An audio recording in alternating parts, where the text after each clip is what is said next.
side, Mathias Reinwarth, an analyst, director of practice IM at Kuppinger, so the local hero here, followed by Klaus Hild from Sailpoint, who's covering solution engineering as a manager at Sailpoint, by Kovetz, CEO and founder of Silverfort, and last but not least, Henrique Teixeira, SVP of strategy at Saviynt. So, welcome, gentlemen. Thank you. Thank you. Thank you. Now, let's dive into the details. I prepared a couple of questions. I should have taken my iPad with me, but you know, we have too many gadgets, it's getting harder. So, when you hear Agentic AI and non-human identities, what does trigger that for you personally and professionally? Should I start? Yeah, Henrique. Well, the first thing what comes in my mind is finally they got it. So I would say this is the most underestimated, amount of users we have in identity management, the non-correlated accounts, which were not really recognized. And now we have a lot of things which we can do. We can say these are now machine identities or non-human identities, however you call it, machine identities. We use a lot of AI to qualify that. So the first, again, what comes in my mind was finally they got it, and we can do a lot of things around that.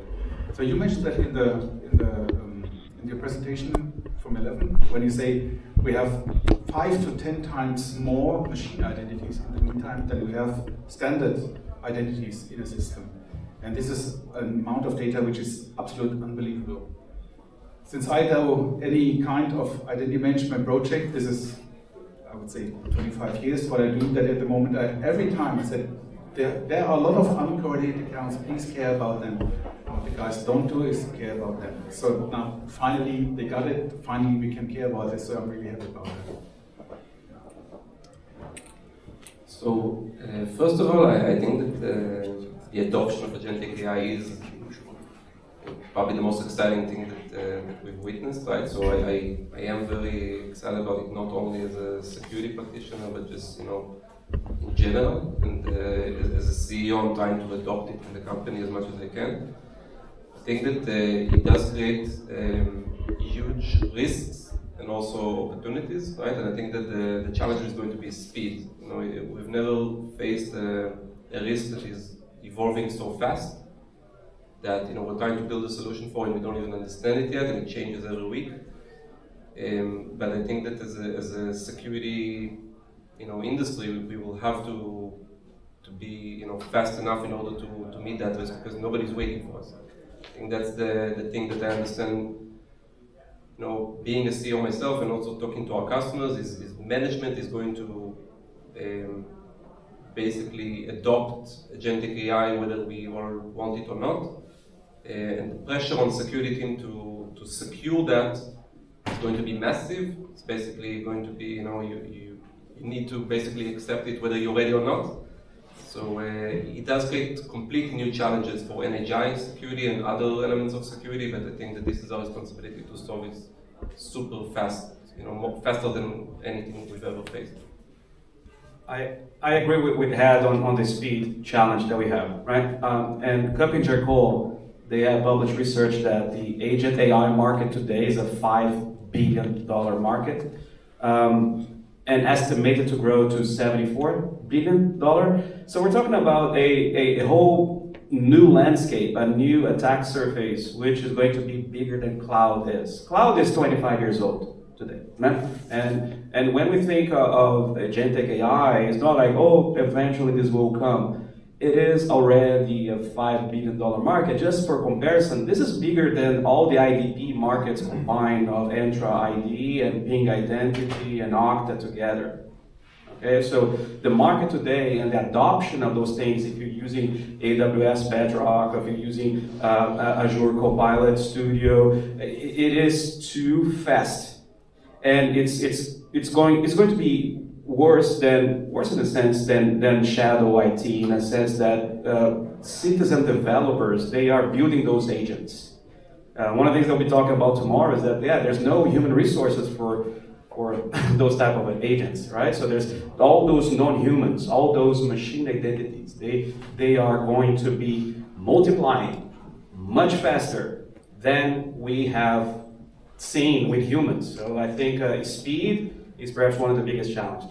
I would say perhaps the big one, from what I see when I speak with my clients, even before joining Saviynt, when I was a Gartner analyst, is just justifying the reason of investments now and not in the future. So how do we pull it forward for organizations that are like, hey, this is like a ticking time bomb, and then they know they have this challenge. So for me, yeah, I agree 100% with Head here. It's a speed challenge and how to make it more relevant in terms of all the other things that a CISO or an identity leader had in their agenda. Okay, Mathias. Maybe completely different perspective. The combination of NHI and Agentic AI, even for me, I'm Director of Practice IAM, so this I is identity. It really changes the overall philosophical notion of what identity means, because the first time there's not a system that acts along clearly defined rules. When you use an API key or something like that, you know what it does. There's agency in such an agentic AI. It decides, it makes decisions for itself, and it uses this identity to represent itself. It's not human, but it acts autonomously, and I think we should reconsider the term identity in that context as a whole. And I think that's a real issue. Let's call it good. So can I ask questions too? Yeah. For sure. So what would you? I think it's a very, I love controversial, intriguing type of opinions, and what should we be called then if it's not an identity?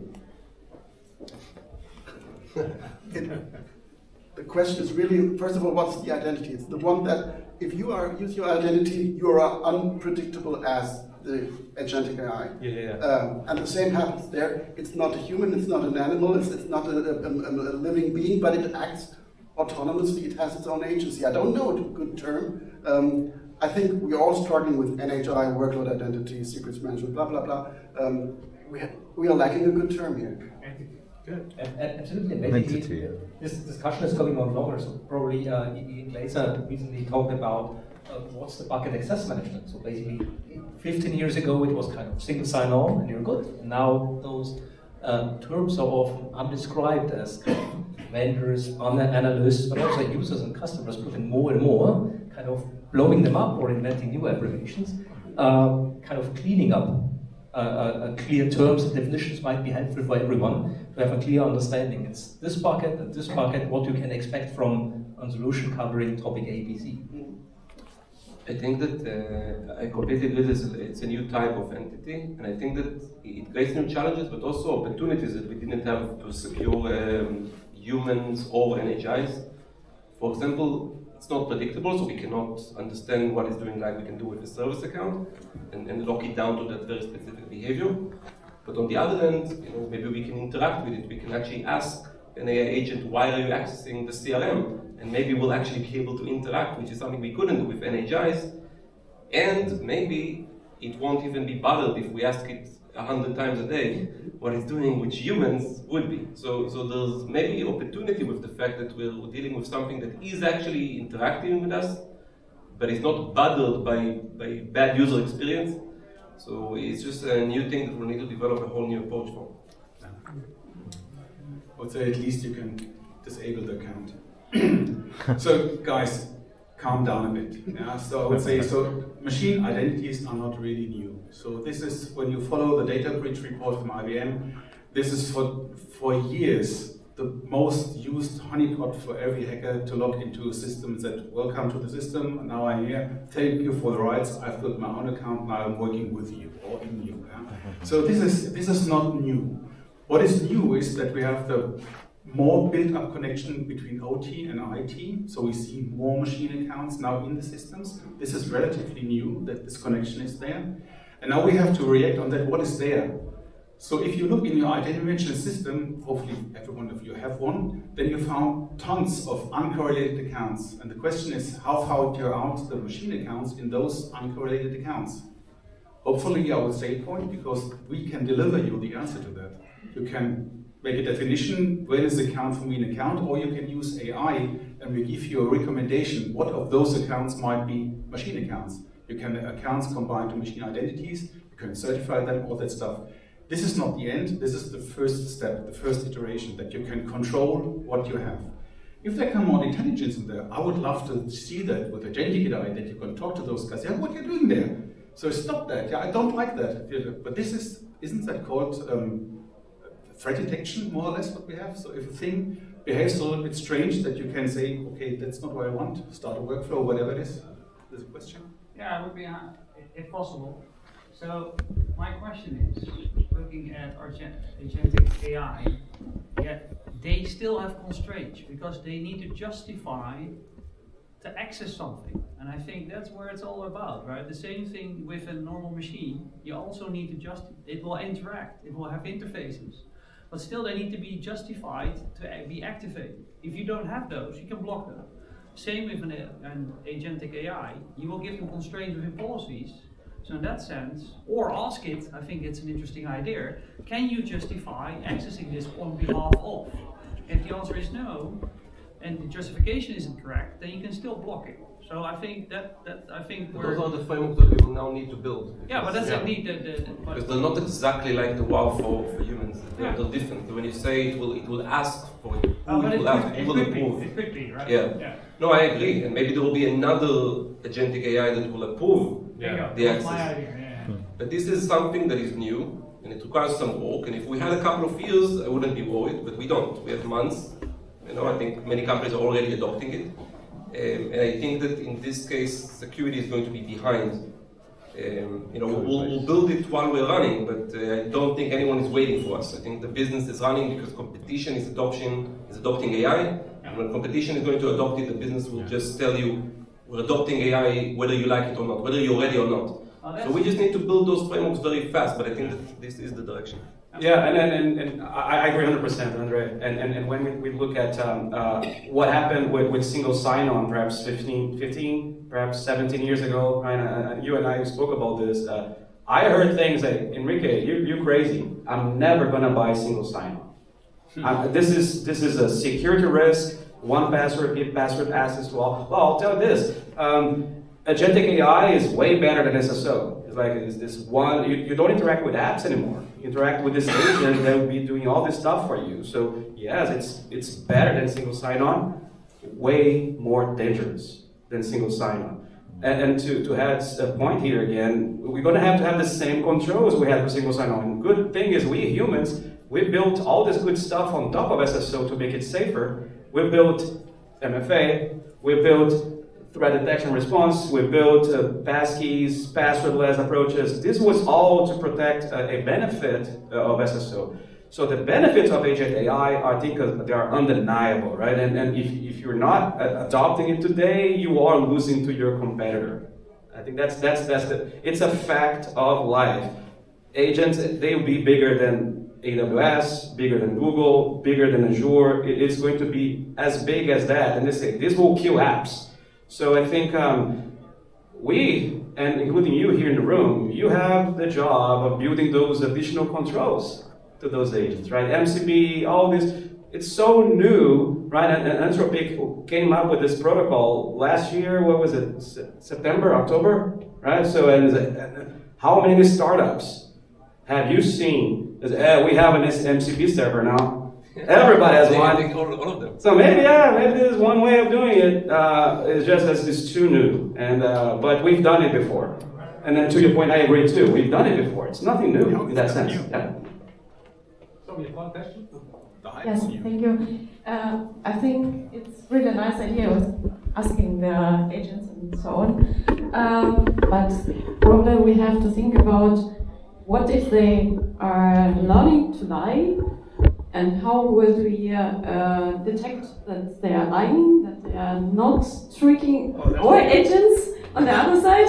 Just buy Silverfort.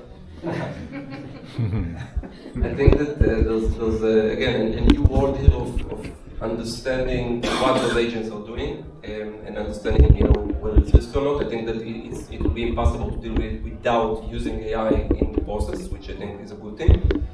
And also, I think that in order to do it properly, we will need to see what those agents are doing. So we will need to be in line.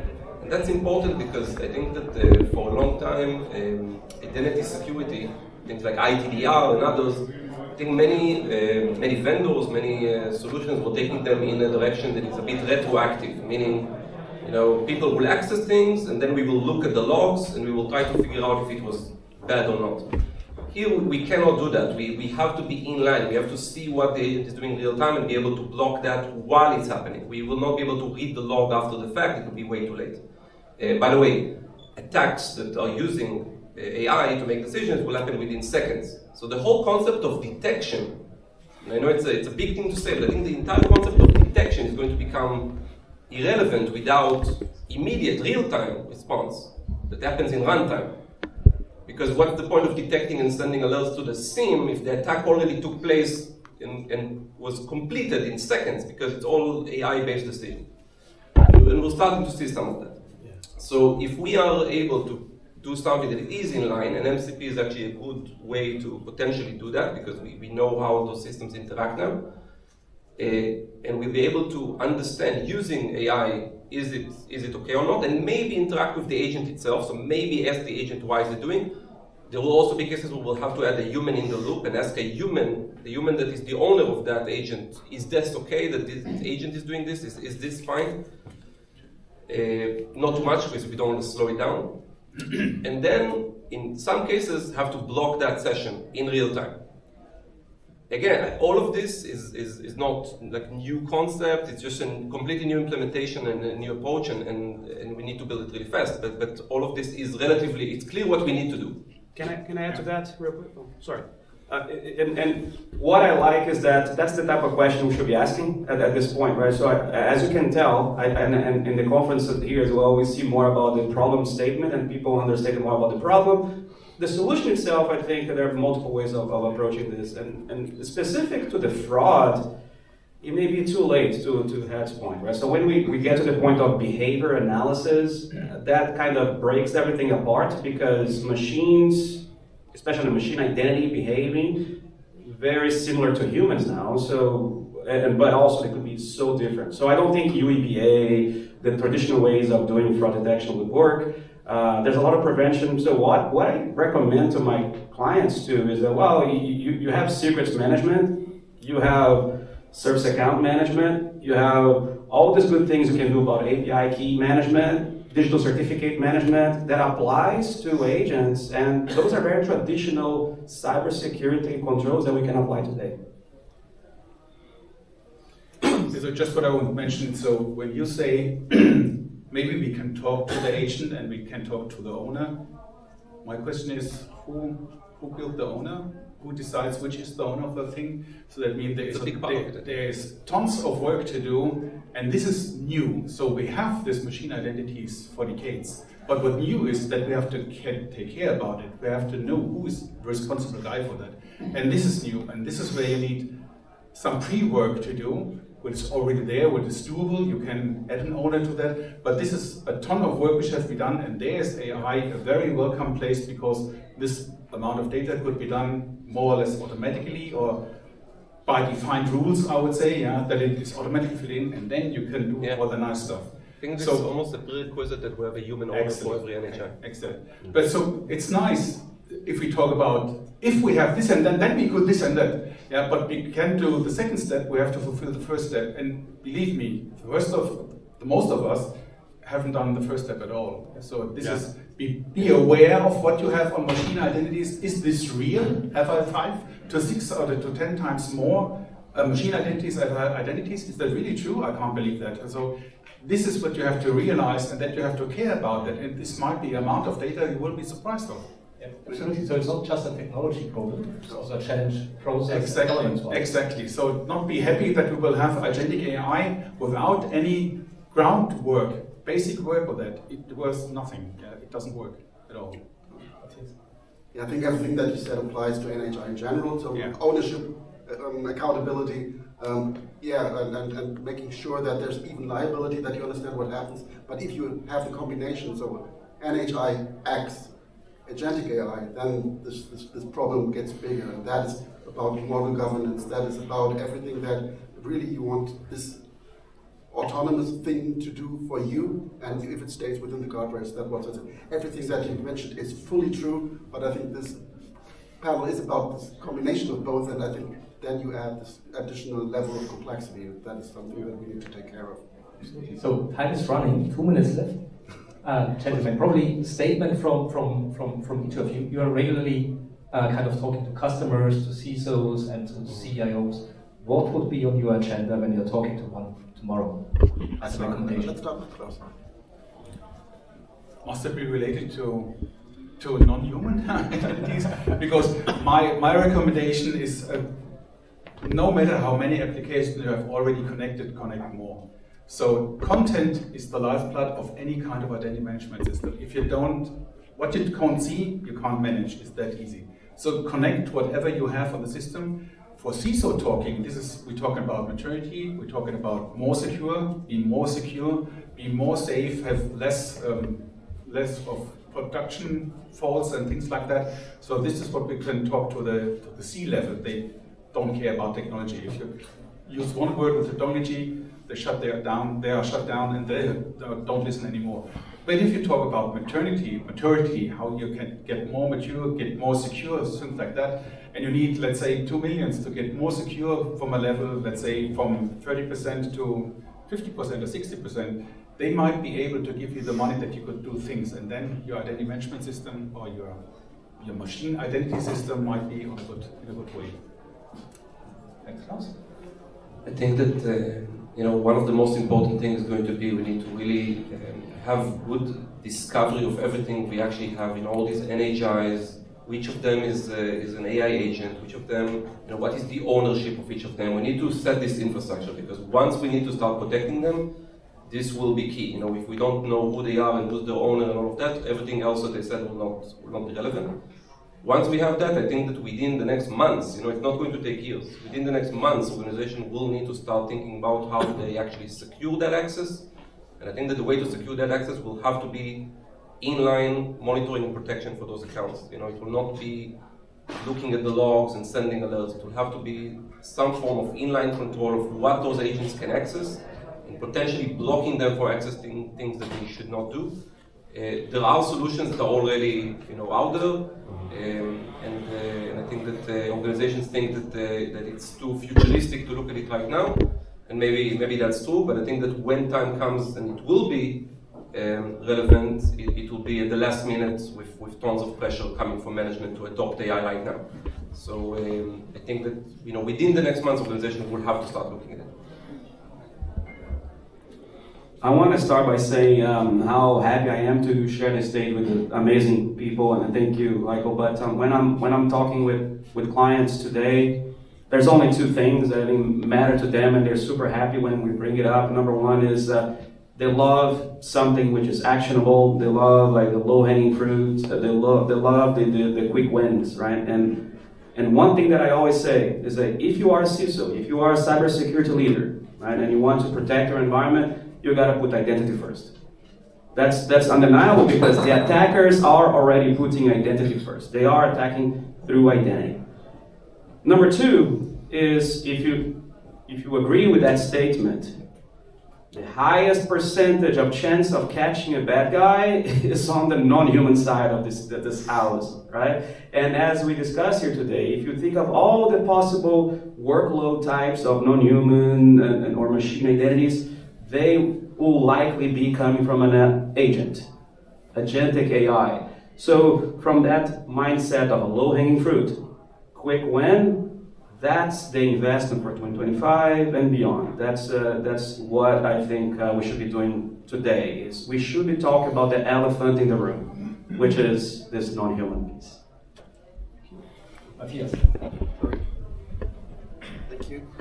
I think one central thought is, independent of an identity, is for a human or for NHI, we need to understand that for all of this, one thing holds true: we need to have dynamic contextual access rather than static access. Yeah. We need to prepare for that, and we need to prepare that even earlier than the regulators ask us to, because that will be a large challenge afterwards. So preparing for dynamic contextual access, that is, I think, the most important thing. Thank you very much, Mathias. So summarizing, getting everything managed, 100% managed of your applications connected to the IAM, detect and respond in real time, because you won't have time to evaluate logs and react the day after. drive identity first, quick wins, and go ahead. And last but not least, real-time access controls and dynamic access policies that really decide in real time. Gentlemen, thank you very much for this great talk. You made my job easy. Basically, the discussion was so interactive, I didn't have to use seat questions. It was a pleasure, and enjoy the rest at the next session.